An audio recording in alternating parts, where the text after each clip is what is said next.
Red flag number 17, hissy fits. Hmm. So she throws a hissy fit. So I'd imagine this is like how a toddler, throws a fit when she doesn't get You got it. ice cream flavor she wants. What does it look like when a grown woman throws a hissy fit? Well, she's not able to communicate the difficulties that she's feeling, and in her heart and her mind in that moment. So she'll walk out on you. Um, she might start to become a little bit violent, throw things around, sort of stuff. It usually looks like walking out and going silent. And that can be pretty dangerous because if she can't sit down and have a conversation with you about a disagreement, and it happens a lot, by the way, if she has a lot of hissy fits and she walks out on you, the whole runner thing we talked about earlier, usually promiscuous women that have been with a lot of guys. That's one of the consequences of women that have been promiscuous is they tend to throw hissy fits if they don't get their way.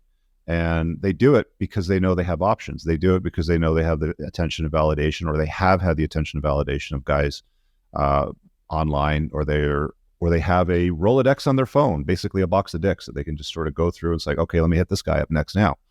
So hissy fits are not a good sign. My recommendation is if she can't deal with things in a productive fashion by having a nice conversation about it, and she just has a complete spaz or a meltdown, or it escalates beyond that, just leave her alone.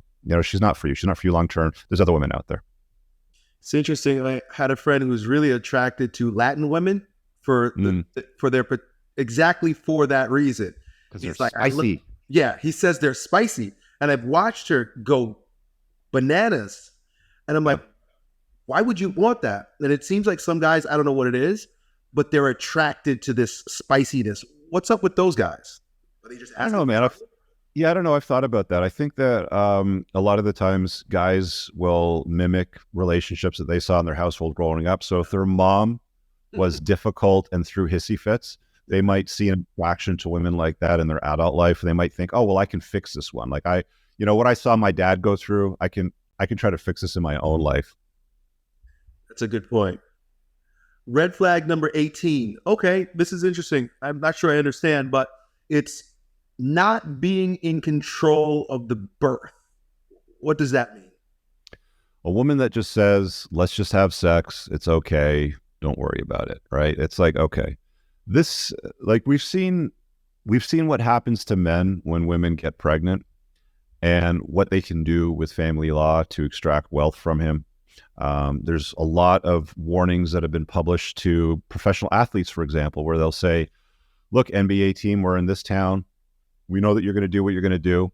Make sure that if you do have sex with anybody, you use a condom and you flush it down the toilet, because women have been known to go to the bathroom after having sex with a high value athlete like that, taking the condom out of the garbage and inseminating themselves. So you need to have full control of the birth if you're going to be intimate with a woman. Again, this is not the path of Elliot Hulse, but I think this is the reality of the indulgence that men have today with women.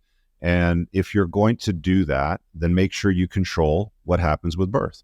I don't think a vasectomy is the best path for men. They're not always reversible.